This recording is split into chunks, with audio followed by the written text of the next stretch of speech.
नमस्कार साथियों, कैसे हो आप? बढ़िया हो ना? एकदम बढ़िया रहना। देखो, आज हमारा जो मुद्दा है वो एक बहुत ज्वलंत, बहुत समसामयिक मुद्दा है। और आज हम बात करेंगे किस तरीके से व्यक्ति अभावों पर विजय प्राप्त करके भावात्मक अवस्थाओं को प्राप्त करता है और किस तरीके से व्यक्ति कामयाबी की एक नई दास्तान लिखने की हिमाकत करता है। क्यों एक व्यक्ति साधारण से विशेष की ओर जाता है, क्यों एक व्यक्ति की पहचान समाज में अपने कर्मों से बनती है और उन कर्मों के पीछे उसका हौसला, उसका जज्बा, उसकी सोच बहुत महत्वपूर्ण होती है। यही बात आज हम इस वीडियो में करने वाले हैं, तो कहीं जाइएगा नहीं, बने रहिएगा हमारे साथ। देखो, बड़े में हर कोई बड़ा करता है, बड़े में हर कोई बड़ा करता है, छोटे में बड़ा करे वही बड़ा होगा और वही आरपीएससी में खड़ा होगा। सीधी सी बात है।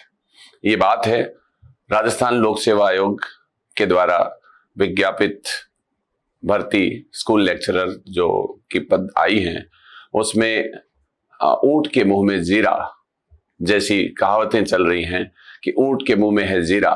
तो मेरा ये कहना है कि ऊंट के मुंह में है जीरा और तुम भी कम नहीं, हमारा अभ्यर्थी भी है कोहिनूर हीरा। समझ गए? और जो बढ़िया ढंग से एक्ट करेगा वही पिएगा एक खमीरा। खमीरा एक द्रव्य होता है, एक लिक्विड है जो बहुत अच्छा है, टेस्टी है। तो आरपीएससी उसी को खमीरा पीने का मौका देगी जो बढ़िया ढंग से एक्ट करेगा। जो डर गया समझ लो वो पसर गया, और जो कर्म पथ पे बढ़ गया समझ लो आरपीएससी के घर गया। तो आज बात कर रहे हैं हम स्कूल लेक्चरर 2024 भर्ती परीक्षा को लेकर। बहुत सारे बच्चों के अंदर एक अजीब तरह की सिरहन है, अजीब तरह का माहौल है। वो अपने आप को ठगा ठगा महसूस कर रहे हैं। और वो भी क्यों ना, क्योंकि जब हम ज्यादा सोना चाहते हैं, ज्यादा हम खाना चाहते हैं, ज्यादा खेलना चाहते हैं, पढ़ना ज्यादा नहीं चाहते हैं, ये जरूर है, तो वैकेंसी भी हमें ज्यादा चाहिए। हमें थोड़े में संतुष्टि नहीं होती है। लेकिन मैं ये कहूंगा कि जो इन भर्ती परीक्षाओं के द्वारा जो बच्चा व्याख्याता बनेगा, असल में व्याख्याता वही होगा। मैं ये नहीं कह रहा कि पीछे वाले व्याख्याता नहीं है, लेकिन आपकी क्लास होगी। अब कुछ बच्चों का ये कहना है कि इतनी कम वैकेंसी हैं तो हम क्या करें। तो भाई, हम राजा महाराजा की संतान तो है नहीं कि वैकेंसियों का प्रभाव जो है हमारे पे पड़ नहीं रहा है। डेफिनेटली हम पे पड़ रहा है, लेकिन हमारे पास कोई और ऑप्शन भी नहीं है। कर्म करने के अलावा कोई ऑप्शन है नहीं हमारे पास। या तो आप स्किप कर दो, पलायन कर दो, मायूस होके बैठ जाओ और दुनिया के ताने सुनते रहो और खुद से खीज करते रहो, खुद को कोसते रहो, बाद में अपने अफसोस की कीमत चुकाते रहो और अपने जीवन में आपकी अफसोस भरी कहानियां लोगों को बताते रहो। जब आपके साथी, क्योंकि पास तो आपके साथी होंगे, जब आपके पास से कोई पास होता हुआ जाएगा तो आपको बड़ी अजीब तरह की फीलिंग आएगी कि यार काश मैं ये तैयारी कर लेता। जो बच्चे लंबे समय से इस तैयारी में जुटे हुए हैं उनको अपनी तैयारी में बना रहना है, क्योंकि जब भी आप अगर स्किप करोगे तो कहाँ जाओगे? आप ग्रेड 2 में जाओगे, ग्रेड 3 में जाओगे, लेकिन वहां ऑलरेडी बच्चे बहुत अच्छी तैयारी किए हुए हैं, तो आप उस लाइन के पीछे लगोगे, आप आगे नहीं जाओगे, क्योंकि आप यहाँ पे फ्रंट सीट पे अपनी तैयारी में बैठे हो। और अगर आपको नई तैयारी चूज करनी है तो आपको उनके पीछे जाना पड़ेगा। इसका मतलब है कि आप वहां जीरो से स्टार्ट कर रहे हो या एक नई तैयारी में जा रहे हो, तो और फिर आपके मन से कभी भी ये भर्ती निकलेगी नहीं। इसलिए किसी चीज के साथ बने रहना उस चीज की सफलता की गारंटी होती है। अगर आप किसी चीज से दूर चले जाएंगे तो आपको वो परिणाम नहीं मिलेंगे। अगर आप किसी चीज के अंदर सिस्टम में आएंगे तभी आप सिस्टम का भागीदारी ले सकते हैं और सिस्टम पर विजय प्राप्त कर सकते हैं। आप दूर से रह के अपने अफसोस के पल है वो जी सकते हैं केवल। तो मैं इतना कहूंगा। तो सीधी सी बात है, आसमान को देख के घड़ा फोड़ा नहीं करते हैं और सूखा पड़ गया तो पानी पीना छोड़ा नहीं करते हैं। सीधी सी बात है। यहां पे संभावनाएं आपके सूखे जैसी हैं लेकिन क्या आप पीना छोड़ देंगे? अगर अनाज कम है तो क्या हम खाना छोड़ देंगे? अगर पानी कम है तो क्या हम पीना छोड़ देंगे? हम इन्वेंट करेंगे, हम सप्लीमेंट्री रिसोर्सेज को असेंबल करेंगे और हम अपने आवश्यकताओं की पूर्ति करेंगे। नौकरी भी हमारी आवश्यकता है, हमारा शौक नहीं है। ये हमारा बौद्धिक विलास नहीं है, ये हमारी प्रैक्टिकल डिजायर है, ये हमारी नीड है, फाइनेंशियली है, सोशल है। तो हर तरीके से हमें नौकरी चाहिए। अब हम इस कम भर्ती के अंदर अपना माइंडसेट को किस तरीके से एक जगह रखें, एक बड़ी बात है। खास तौर से इतिहास व्याख्याता में 90 पद जो हैं, अब ये कितने बढ़ेंगे, क्या होगा, ये सब कुछ भविष्य के गर्भ में है। और वो हम इसके ऊपर हम केवल आज के कंटेस्ट में बात कर सकते हैं कि आज हमारे 90 पोस्ट हैं। तो ये पूरे राजस्थान के या बाहर राजस्थान के जो भी बच्चे स्कूल लेक्चर एस्पिरेंट के तौर पे अपना भविष्य देख रहे हैं, सबके लिए भर्ती बराबर है। अब कुछ बच्चों का ये प्रश्न रहता है कि हम तो नए हैं, और कुछ का ये रहता है कि यार वो तो बहुत सालों से तैयारी कर रहे हैं, उनका हो जाएगा, हमारा नहीं होगा। तो आप देखो, विराट कोहली, रोहित शर्मा सब आउट हो रहे हैं, यशस्वी जायसवाल रन बना रहे हैं। तो ये कोई मायना नहीं है, हर गेम नया होता है, हर चीज नई होती है। अगर आप आपकी कितनी कमिटमेंट है इस चीज के साथ में, अगर आप पूरी शिद्दतता के साथ में इस मुकाम को हासिल करना चाहते हो, तो पूरी कायनात आपके साथ हो जाएगी, कोई आपको रोक नहीं सकता है। मैं एक उदाहरण बताऊंगा आपको। जब एक बार RS प्री 2003 में निकली थी, तो वहां पे मैं बहुत बिगिनर था, और RS प्री निकालना मेरा एक सेंटिमेंटल जो है सपना था, एक भावनात्मक सपना था मेरा। और मैं वहां पे अपनी राजस्थान का जो पोर्शन था, उसकी कमजोरियों की वजह से प्री को केवल 1 नंबर से क्रैक नहीं कर पाया। मुझे बड़ा अफसोस हुआ। मुझे ये लगा कि सब कुछ समाप्त सा हो गया है, कि मैंने खूब अच्छी पढ़ाई की, हिस्ट्री में बहुत अच्छा स्कोर था, इसके बावजूद भी नहीं हुआ। फिर मैंने IAS का प्रीलिम्स दिया, और IAS के प्रीलिम्स को मैंने क्रैक किया 2004 में, और एक कॉन्फिडेंस बिल्ड हुआ। थोड़ा सा मुझे एक आत्मविश्वास आया कि हाँ ठीक है, वही तैयारी वहां पे काम आई। उसके बाद में मुझे ये लगता था कि यार एटलीस्ट मुझे जॉब चाहिए, और जॉब इसलिए चाहिए क्योंकि मेरा एंगेजमेंट हो गया था, और मुझे मेरे मन में ये था कि मैं एटलीस्ट शादी से पहले जब मैं घोड़ी पे चढ़ूं, तो एटलीस्ट मुझे एक जॉब के साथ होना चाहिए। ये मेरी एक अंदर की इच्छा थी कि एटलीस्ट मुझे ये नहीं लगे कि कोई ये कहे कि ये क्या कर रहा है। तो उसके साथ उन सवालों के जवाब मुझे देने थे। ऐसे में नवोदय का विज्ञापन आया, उसमें 4 पोस्ट आई, ऑल इंडिया में 4 पोस्ट आई। मैंने फॉर्म फिलअप कर दिया, बड़े बेमन से किया, कि मुझे लगा कि यार सिलेक्शन तो होगा नहीं, 4 पोस्ट, और अपन तो यहाँ पे RS प्री के अंदर 800 पोस्टें थी, उसके 15 गुना में नहीं निकल पाए, तो हाउ कुड इट पॉसिबल, यहाँ कैसे हो पाएगा। तो शुरुआती दौर था, और तो थोड़ा सा ऐसे लगा कि इम्पॉसिबल सा है, लेकिन फॉर्म तो भरे, हमारे पास कोई ऑप्शन नहीं था। और बहुत स्लाइटली मैंने तैयारी की, बहुत ज्यादा डेडिकेटेडली की भी नहीं थी। हालांकि सिविल सर्विसेज का टच होने की वजह से सब्जेक्ट में अच्छी पकड़ ठीक ठाक हो गई थी, लेकिन मैं कहूँगा परफेक्ट नहीं था। तो फिर जयपुर में सेंटर आया, और वहां पे TPS जो स्कूल है वहां पे गए, तो बहुत सारे बच्चों को देखा, और मुझे लगा कि यहाँ पे यार इतने बच्चे बैठे हैं, 5-10 हजार बच्चे ऑलरेडी यहाँ पे एग्जाम दे रहे हैं। तो इन बच्चों में 4 पोस्ट हैं, जयपुर सेंटर पे इतने बच्चे हैं, पता नहीं इसके सेंटर कहाँ कहाँ और हैं, और भारत में तो कितने ही सेंटर हैं। तो 4 पोस्ट ऑल इंडिया में हैं, और वहां पे अगर आपको पास होना है तो क्या रिएक्शन आया। तो मेरे मन में ये हुआ कि यार ये तो टाइम खराब करने वाली सी बात है। और मुझे उस समय ख्याल आया कि मैं राज मंदिर में जाके मूवी देख लूं, क्यों अपना 3 घंटे यहाँ पे खराब करना है। लेकिन पता चला कि राजगुरु में भी एडवांस बुकिंग होती है, टिकट नहीं मिलता है। तो मैंने वहां से जो है एग्जाम देना ही मुनासिब समझा, और मैंने एग्जाम वहां पे दिया, और मेरा इंटरव्यू कॉल हो गया, और finally I got first rank through India. तो पूरे भारत में उस 4 पोस्ट में मेरा पहला नंबर था। एक ऐसे अभ्यर्थी की मनस्थिति समझो जो उस एग्जाम को स्किप कर रहा था, और वह फर्स्ट रैंक लेके आता है। और तो अगर मैं उस एग्जाम को छोड़ देता, अगर राज मंदिर में मेरी टिकट बुक हो जाती, अगर वहां एडवांस बुकिंग का सिस्टम नहीं होता, तो कितना एक अलग सिनेरियो हो जाता। मतलब वो मेरी पहली जॉब नहीं हो पाती किसी भी हालत में, मैं और कहीं लगता वो दूसरी बात है। तो नवोदय के PGT का जो एग्जाम था, वो कुछ ऐसा ही एग्जाम था जो आपके सिनेरियो में फिलहाल आ रहा है। तो तो कभी भी पदों को देख के अपनी गणित लगा के इधर उधर होना और परिणामों की अपेक्षा करके कर्तव्यों को छोड़ के चले जाना। गीता जो पढ़ते हैं, गीता जिस देश में पढ़ी जाती है, गीता वैश्विक स्तर पे एक सेलिब्रिटी स्टेटस है उसका, और वहां पे यही बात कही गई है, तेरा अधिकार केवल कर्म पे है, परिणाम पे नहीं है। परिणाम को सोच सोच के कर्तव्यों से पलायन करके जाओगे तो जाओगे कहां, क्या करोगे? मुझे पता है तुम दुखी हो, मैं भी तुम्हारी जगह होता तो डेफिनेटली दुखी होता, और मैं भी हुआ था, लेकिन हमारे पास कोई विकल्प नहीं है।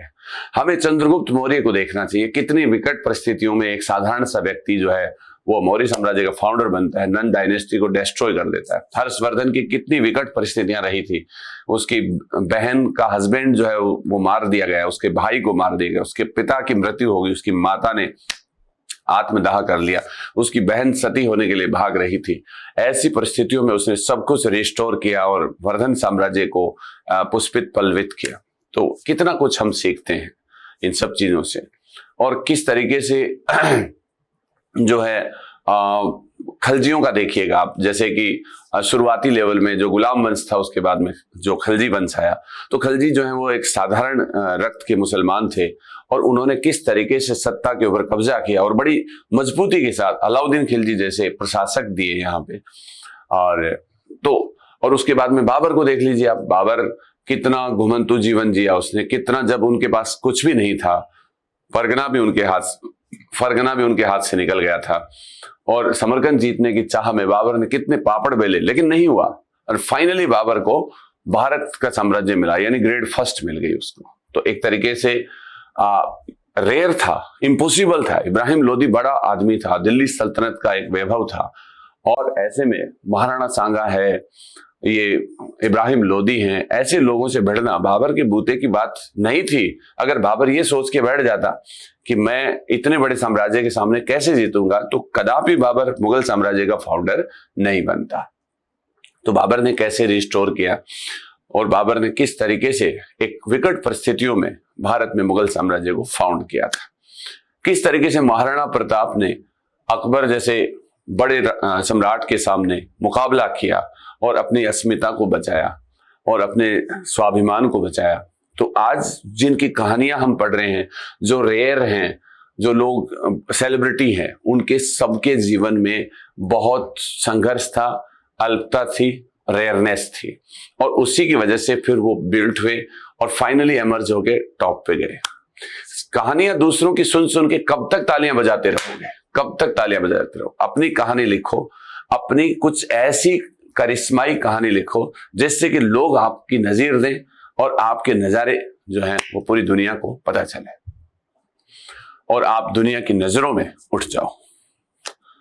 तो इस तरीके से और भी हम बात करते हैं तो हिस्ट्री पढ़ने वाले बच्चे को तो वैसे भी योद्धा अनुभव होना चाहिए स्वयं को, क्योंकि हमारे यहाँ कोई भी जो महान व्यक्ति बना है, पीटर मॉरिसबर्ग रेलवे स्टेशन पर अगर महात्मा गांधी को फेंका गया, अगर महात्मा गांधी उसका नॉर्मल रिएक्शन करते और मिट्टी जो को झटका के वापस खड़े हो जाते कि हाँ क्या दूसरी गाड़ी में चलेंगे, तो क्या वो सत्याग्रह जैसी तकनीकी को शुरू करके और अंग्रेजों से लोहा ले पाते?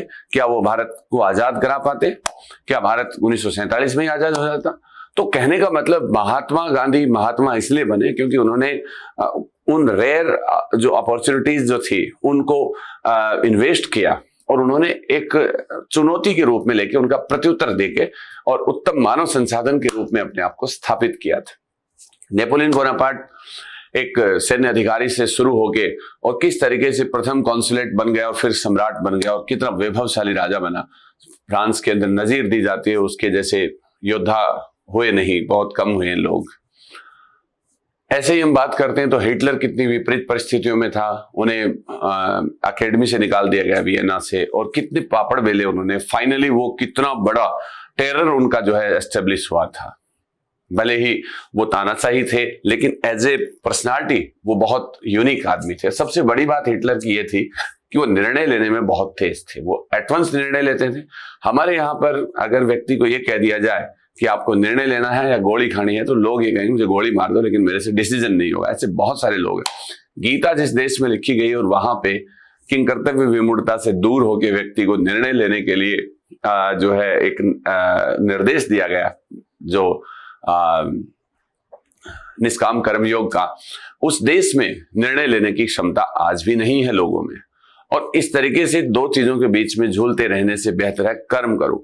आपका दिमाग सेटल तब होगा जब आप पढ़ना स्टार्ट कर दोगे, अपना कर्म करोगे। जितने लोगों से पूछोगे, जितने ओपिनियंस आप लेंगे, ये कुछ भी सफिशिएंट नहीं होगा। तो सबसे इंपॉर्टेंट चीज है फटाफट एक्ट करो, जल्दी से। जो भी आपका निर्णय हुआ है उसको बदलना नहीं है। अब एक इसमें स्थिति ये भी बनती है कि साहब इतनी वैकेंसी में अगर मेरा नहीं होगा तो क्या होगा। तो सीधी सी बात है, जैसे मेरा आरएस टारगेट था, नहीं हुआ मेरा उस समय, लेकिन फिर मैंने सिविल सर्विसेज का दिया तो उसमें हुआ, तो मेरा कॉन्फिडेंस बिल्ड हुआ। फिर मैंने नवोदय का दिया, उसके बाद में आरएस में भी जैसे हो गया, बाद में असिस्टेंट प्रोफेसर में भी हो गया। तो कहने का मतलब हमारा जो प्लान होता है सब कुछ हमारे हिसाब से नहीं होता है। अगर सब कुछ सब व्यक्तियों के हिसाब से हो तो इस एग्जाम में बैठने वाला हर व्यक्ति पास होगा। जो तो 2000 पोस्ट अगर हिस्ट्री की भी आ जाए, पॉलिटी की 2500 भी आ जाए, तो कभी वो सपना पूरा नहीं होगा। होंगे तो 2500 ही पास ना, तो फार्म तो लगभग 1.5-2 लाख भरे जाएंगे, तो वो बच्चे तो फिर भी पास नहीं होंगे।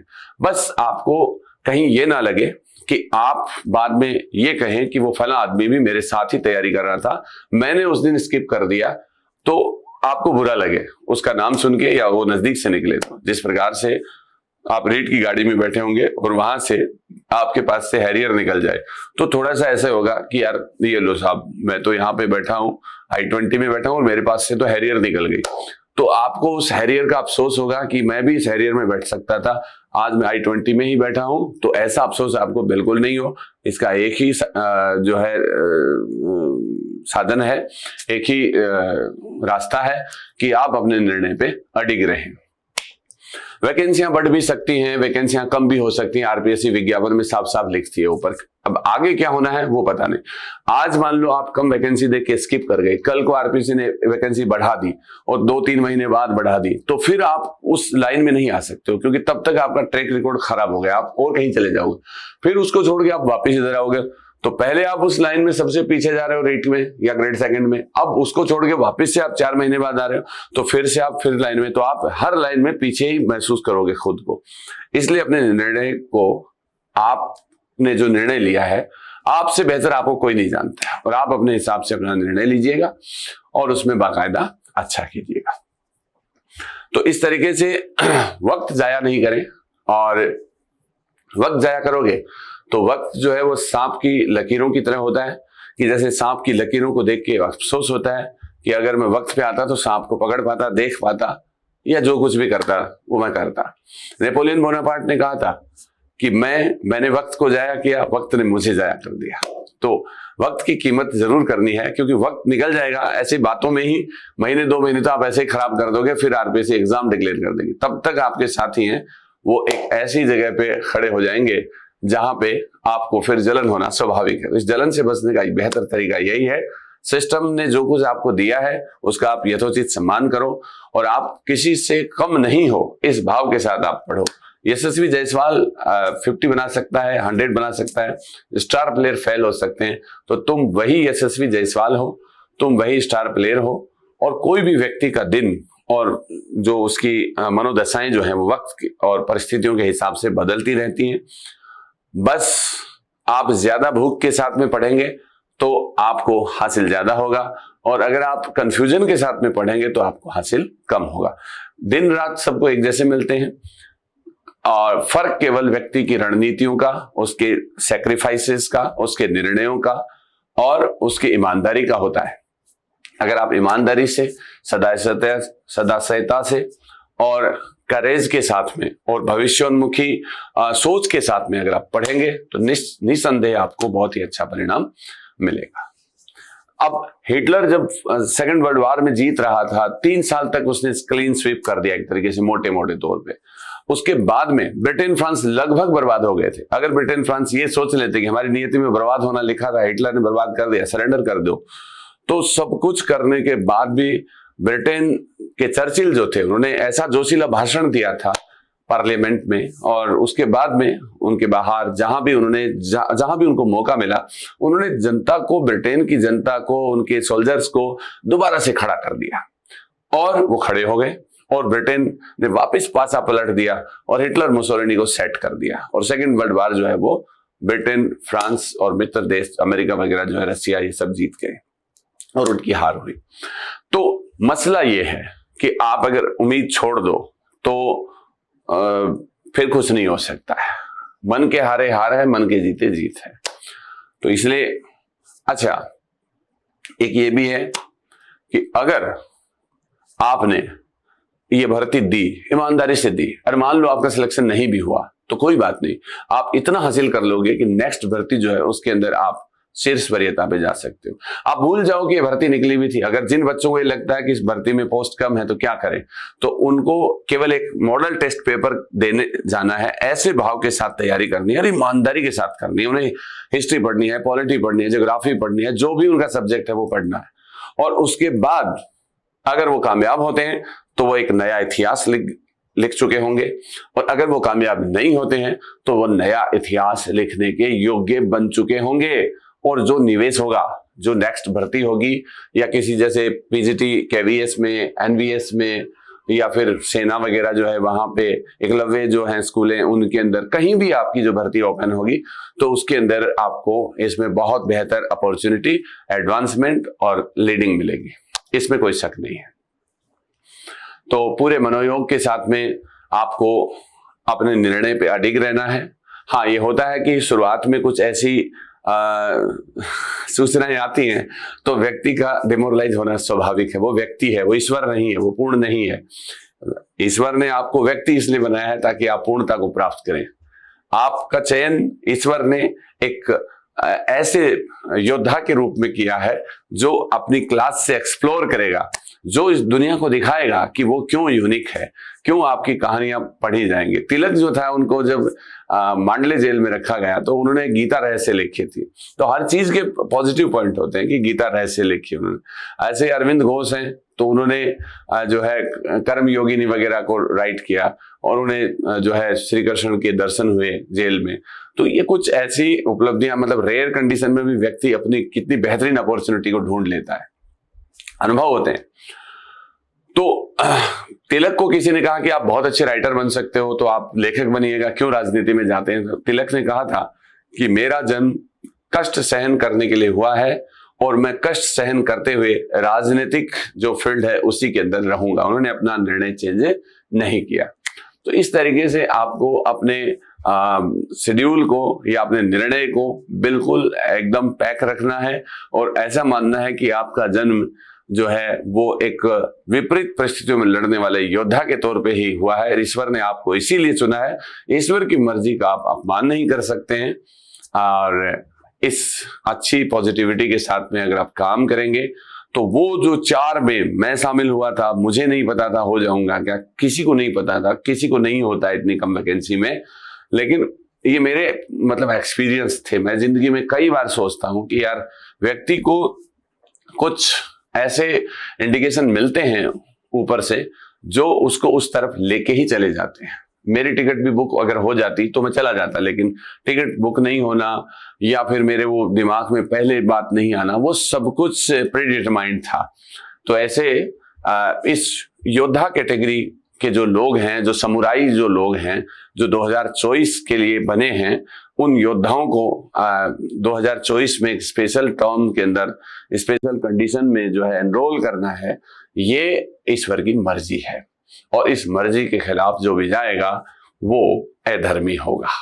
ठीक है, अपने कर्तव्य पथ पे बढ़ने के लिए बेहद जरूरी है कि आप इन ईश्वरीय आदेशों का सम्मान करो। इसे आप अपना लक मानिए, इसे आप ईश्वर का आदेश मानिए, इसे आप अपनी कर्म प्रतिष्ठा मानिए, इसे आप अपना कर्म योग मानिए, इसे अपना निष्काम कर्म योग मानिए, इसे मध्यम मार्ग मानिए, इसे प्रबुद्ध मानिए, इसे पुरुषोत्तम मानिए, इसे बोधिस्त्व मानिए। वटेवर जो भी सुपर पर्सनालिटी हुई है, महात्मा बुद्ध थे, महावीर स्वामी थे, अगर वो तपस्या नहीं करते और तो आज उन्हें इतना बड़ा पद, इतना बड़ा कद कभी नहीं मिलता। उन्हें पता था कि वो राजा के बेटे हैं, उसके बावजूद उन्होंने अपने घर छोड़े और उसके बावजूद उन्होंने बहुत बेहतरीन काम किया। ये अपने आप में बहुत बड़ी बात थी। भीमराव अंबेडकर साहब जो थे वो विपरीत परिस्थितियों में पढ़े, उनके साथ में अनटचेबिलिटी के जो इश्यूज हुए, उन्होंने जो प्रॉब्लम्स को फेस किया, अगर उनका रेस्पॉन्ड वो नहीं कर पाते, आगे नहीं बढ़ पाते, तो आज संविधान निर्माता के तौर पर, आज दलित उद्धारक के तौर पर जो उनका जो योगदान है वो इस देश और दुनिया के लिए जो अनन्य रहा है, एक्सक्लूसिव रहा है, वो कभी नहीं हो पाता। तो बस बात केवल इतनी है। बाकी और भी वीडियोस जो हैं वो मैं आपको देता रहूंगा, जिसके माध्यम से आपको पॉजिटिविटी का संचार हो। रियल घटनाओं के आधार पर बहुत सारे ऐसे हमारे जीवन में उदाहरण होते हैं जब हम गेम पलट देते हैं। गैलन मैक्सवेल ने कितने रन बनाए थे, दोहरा शतक मार दिया था और किस तरीके से अपनी टीम को जिता कर ले गए थे। ये कहानियां हैं, और लेकिन कहानियां बनाने वाले हम हैं, और तुम भी उसमें से एक हो। ठीक है, तो जय हिंद, जय भारत, नमस्कार सभी को, आदाब, सत श्री अकाल।